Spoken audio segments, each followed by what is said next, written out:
오늘 주실 말씀 함께 보겠습니다. 베드로전서 4장 7절에서 11절 말씀입니다.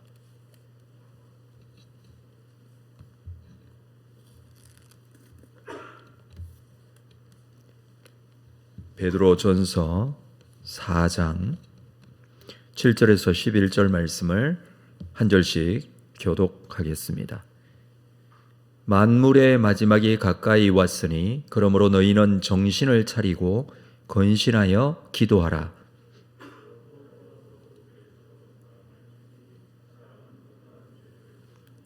서로 대접하기를 원망 없이 하고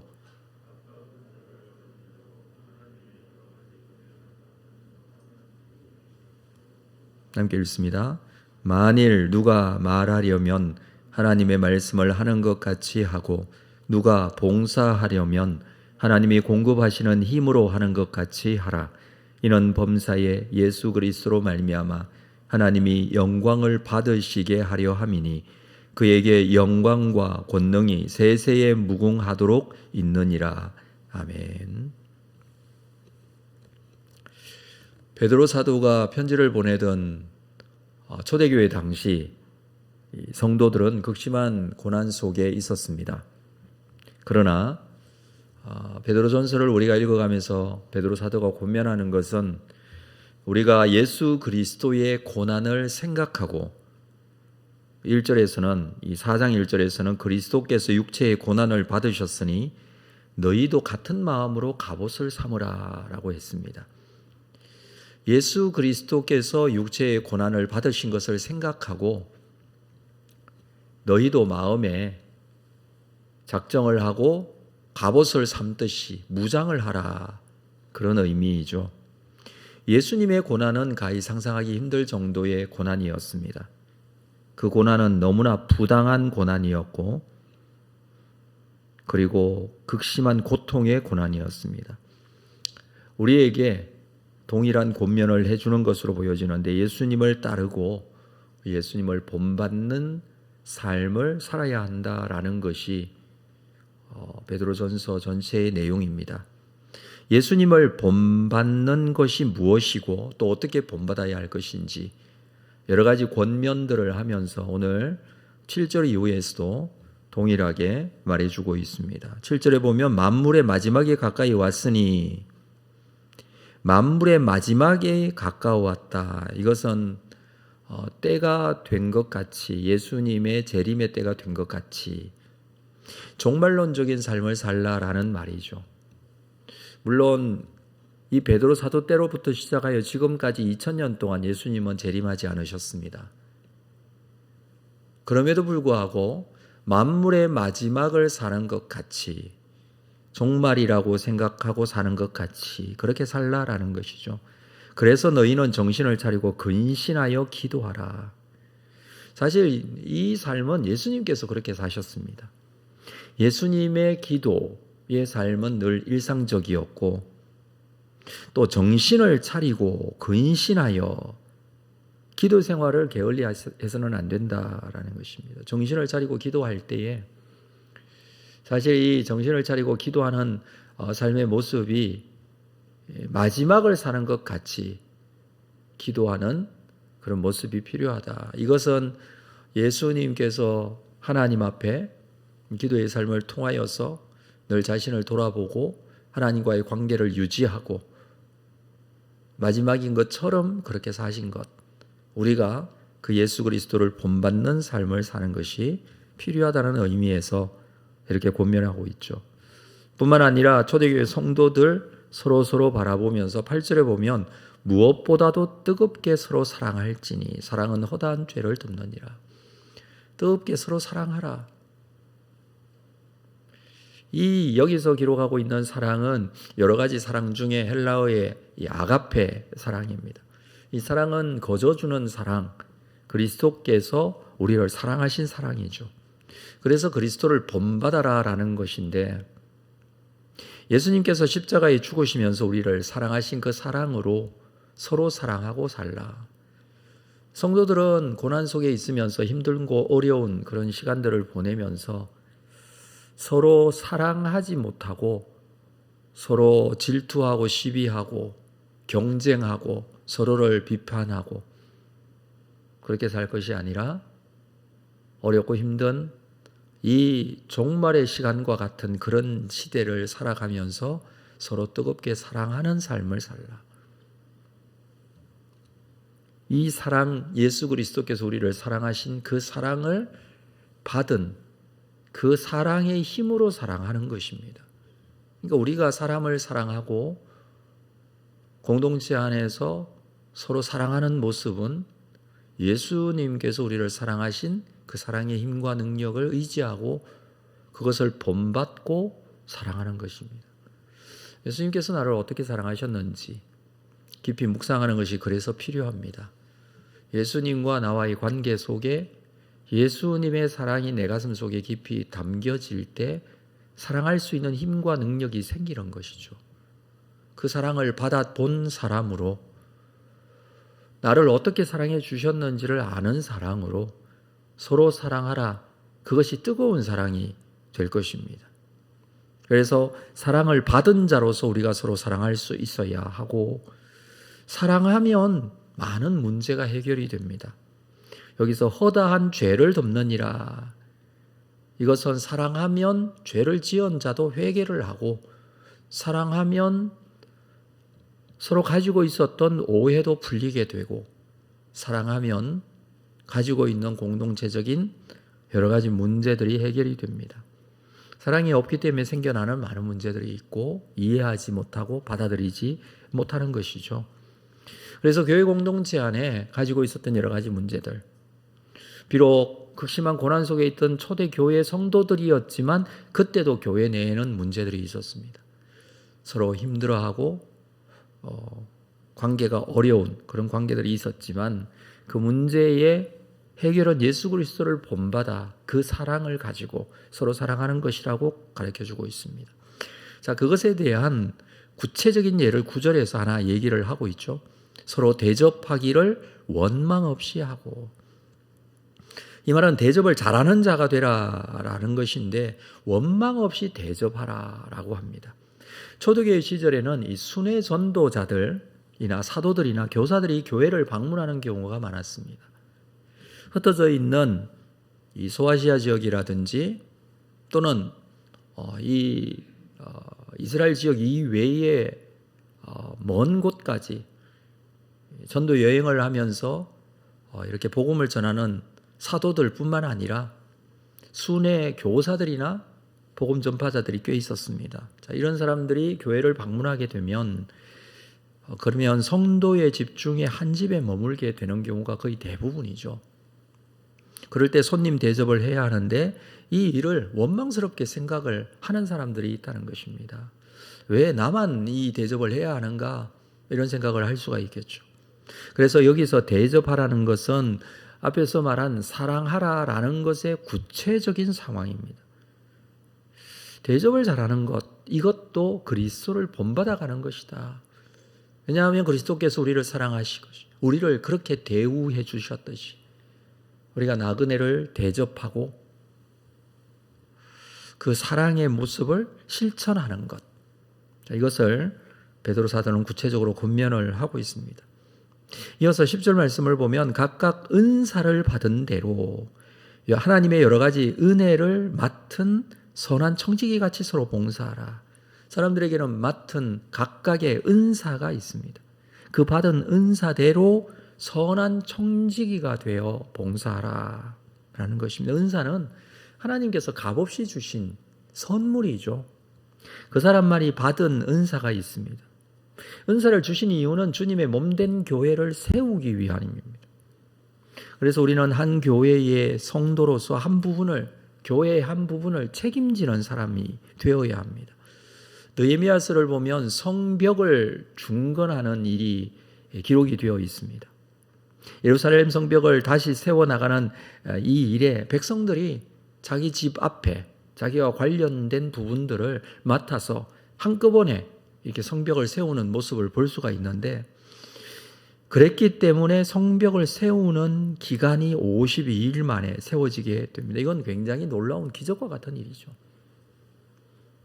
그런데 우리가 이 외벽을 세워가는데 한 부분이 구멍이 나면 성벽의 기능이 완전히 없어지는 것이죠. 전쟁에서 승리할 수가 없습니다.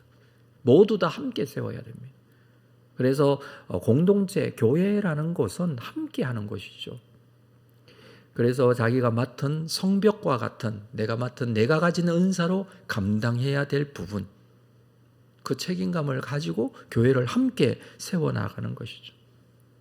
그래서 한 부분이 뚫리면 모두 다 무너질 수밖에 없는 공동체의 연결된 모습, 이것이 교회 공동체가 어떤 모습인지를 우리에게 설명해 주는 부분입니다. 모든 성도들이 한 부분 한 부분을 맡아서 자리를 지킬 때 교회는 교회로서의 사명을 감당하는 것이죠. 그것이 받은 바 은사가 다양한 이유입니다. 사람은 다 은사가 다르고 성격이나 가지고 있는 능력이나 할 수 있는 일이 참 많이 다릅니다. 사람들은 너무나 다양성을 가지고 있는 사람들이 모여 있습니다. 그런데 그 받은 은사대로 있는 부분에서 선한 청지기 같이, 자, 청지기라는 것은 하나님께서 맡겨주셨다라는 의미가 있죠. 하나님께서 맡겨주신 것이 있는데 그 맡겨주신 것을 잘 감당하는 것, 그것이 바로 선한 청지기로서 자기가 해야 할 일을 교회 공동체 안에서 감당을 하는 것입니다. 그것도 마찬가지로 앞에서 말하는 그리스도를 본받아야 할 수 있는 일입니다. 그래서 은사는 우리가 말씀에서 함께 나눈 말씀들과 같이 고린도전서에서 굉장히 강조하고 있는 부분이 그것이죠. 은사는 받은 은사가 다양하다. 그러나 그 은사를 행할 때에는 사랑으로 해야 한다. 그렇게 가르쳐주고 있습니다. 고린도전서 12장에 여러 가지 은사들을 말하면서 고린도전서 13장에 우리가 잘 알고 있듯이 사랑장에 대한 이야기를 이어서 말하는 이유가 바로 그것입니다. 이 은사를 행함에 있어서, 은사는 사역과 관계가 있고 교회 공동체를 세워나가는 일에 관계가 있는데, 이것을 행하는 일에 있어서 원망으로 은사를 사용하는 것이 아니라 바로 사랑으로 은사를 사용하고 활용할 수 있어야 한다. 그래서 대접하는 것도 원망 없이 하고 사랑으로 대접하는 것이죠. 그것은 우리에게 주님께서 가르쳐 주신 은사 사용의 가장 중요한 기준이 되는 것입니다. 그것이 바로 사랑을 실천하는 삶입니다. 자, 이렇게 될 때 이 모든 것은 하나님의 영광을 위하여 하게 될 것입니다. 마지막으로 11절을 볼까요? 만일 누가 말하려면 하나님의 말씀을 하는 것 같이 하고 누가 봉사하려면 하나님이 공급하시는 힘으로 하는 것 같이 하라. 마지막으로 두 가지를 말해주고 있는데, 말하려면, 이 말하려 한다라는 것은 사실은 초대교회 상황에서는 설교를 말하죠. 물론 그때는 설교뿐만 아니라 교회 공동체 안에서 이루어지고 있던 예언, 이 예언이라는 것은 성도들이 예배를 드릴 때에 하나님께서 주시는 예언의 은사가 있는 사람들이 공동체 앞에 일어서서 하나님의 뜻을 전하는 역할을 했던 예언이 있었습니다. 물론 이 예언이 방언으로 주어질 때가 많았기 때문에 방언의 은사가 있을 때는 방언 통역의 은사를 꼭 구하라고 그렇게 권면을 했던 것이죠. 자, 이런 은사들이 있을 때에는 무엇으로 하는 것으로 원칙으로 여기서 말해주고 있느냐 하면 하나님의 말씀을 하는 것 같이, 하나님의 말씀을 전해야 합니다. 그것이 바로 교회 공동체 안에서 이루어질 설교, 하나님의 말씀을 전하는 시간입니다. 그러면 뿐만 아니고, 물론 이것은 오늘날 현재 교육자들에게 해당되는 말이겠지만, 그리고 이어서 나오는 누가 봉사하려면 하나님이 공급하시는 힘으로 하는 것 같이 하라. 성도가 가져야 할 이 봉사의 직무를 감당할 때에는 하나님이 공급하시는 힘, 내 뜻대로 내 생각대로 내가 할 수 있는 능력으로 하겠다고 하면 지칩니다. 그리고 여러 가지 상황, 환경에 휘둘려 버립니다. 그래서 하나님께서 맡겨주신 일이라고 생각하고 사명이라고 생각하고 뜻이라고 생각하고 하나님께서 주시는 은사로 일을 감당할 때에는 하나님이 공급하시는 힘, 하나님이 어떻게 힘을 공급하실까요? 그것은 하나님과의 개인적인 깊은 영적인 관계로 이루어지는 것이라고 저는 생각을 합니다. 무슨 말이냐 하면 우리가 하나님 앞에 사명을 감당하기 위해서는 하나님과 나와의 관계가 깊어져야 한다는 것이죠. 영적인 교류가 하나님과의 교류가 있어야 합니다. 순간순간 하나님께 묻고 하나님께 기도하고 하나님께서 주시는 은혜로 사명을 감당해 나가는 것이죠. 그것 없이 인간적인 능력으로 할 수가 없습니다. 그래서 우리는 말씀을 전할 때는 하나님의 말씀을 하는 것 같이 하고, 봉사하려면 하나님이 주시는 힘으로 하고. 자, 결론은 11절 하반절에 보면 이는 범사에 예수 그리스도로 말미암아 하나님이 영광을 받으시게 하려 함이니 그에게 영광과 권능이 세세 무궁토록 있느니라고 합니다. 예수님께서 그렇게 하셨는데 예수 그리스도로 말미암아 하나님이 영광을 받으시게 하려 함이라. 우리의 삶의 궁극적인 마지막 목표는 무엇입니까? 하나님의 영광을 위한 거예요. 교회 신앙생활을 하는 것, 왜 신앙생활을 우리가 하고 열심히 교회를 세워나갑니까? 하나님의 영광을 위하여 하는 거예요. 나의 어떤 자아성취도 아니고 내가 뭔을 자랑하기 위한 것도 아니고 많이 드러내기를 위한 것도 아니에요. 하나님이 영광을 받으시는 것입니다. 주님의 교회를 통해서 하나님께서 영광을 받으시는 것, 그것이 마지막 우리가 가져야 될 교회 신앙생활의 마지막 목표라고 할 수가 있습니다. 왜냐하면 예수님께서 그렇게 하셨거든요. 하나님의 영광을 위하여 예수님께서 우리를 위하여 십자가 죽으시고 그 고난을 모두 감내하시고 그렇게 하신 이유가 무엇입니까? 하나님의 영광을 위하여 하신 겁니다.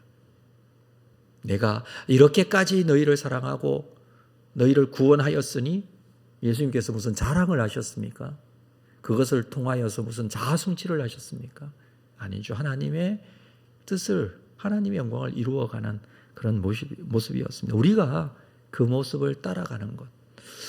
그래서 베드로 사도는 예수께서 고난을 받으셨으니 너희도 피차 그 사랑으로 갑옷을 입듯이 무장하고 그 사랑의 힘과 능력으로 교회 안에서 가지고 있는 모든 감당해야 될 청지기로서의 사명을 감당하라. 그렇게 교회를 세워가는 것이다. 그렇게 우리에게 권면했습니다. 우리는 이 찬송을 불렀죠. 내 주의 나라와 주 계신 성전과 피 흘려 사신 교회를 사랑합니다. 이것이 교회를 사랑하는 것이고 교회를 세워나가고 결국 하나님의 복음의 역사가 하나님의 교회를 통하여 이루어지고 하나님의 영광이 드러나게 될 것입니다. 주신 은사가 무엇인지 다시 한번 고민하고 우리가 그 뜻대로 쓰임받고 하나님의 영광을 드러내는 귀한 삶을 통하여 하나님께서 영광 받으시는 귀한 삶이 오늘 우리의 삶이 될 수 있기를 주님의 이름으로 축복합니다. 기도하겠습니다. 하나님 아버지, 우리에게 다시 한번 말씀하시고 우리를 권면하시고 인도해 가시는 줄로 믿습니다. 하나님이 우리를 사랑해 주셔서 친히 말씀하시고 이것이 바른 방향이고 하나님의 거룩하신 뜻인 줄 압니다. 오늘도 예수 그리스도를 따르는 삶, 하나님의 영광을 위하여 쓰임받는 삶, 우리의 받은 은사대로 청지기같이, 선한 청지기같이 하나님 앞에 쓰임받는 그런 삶이 되기를 원합니다. 주님, 나를 사용하여 주시옵소서. 은사를 주셨으니, 나에게 하나님의 놀라운 은혜를 주셨으니, 그리고 사랑도 주셨으니 우리가 그 은혜와 받은 은사를 주신 사랑의 힘으로 하나님과의 깊은 영적인 관계 속에서 하나님께 영광이 되는 삶이 되기를 원합니다. 오늘도 우리에게 친히 오셔서 말씀하시고 우리의 기도 시간 속에 친히 인도해 주실 줄로 믿습니다. 주님 앞에 더 가까이 가는 귀한 시간이 되기를 원합니다. 예수님의 이름으로 기도합니다. 아멘.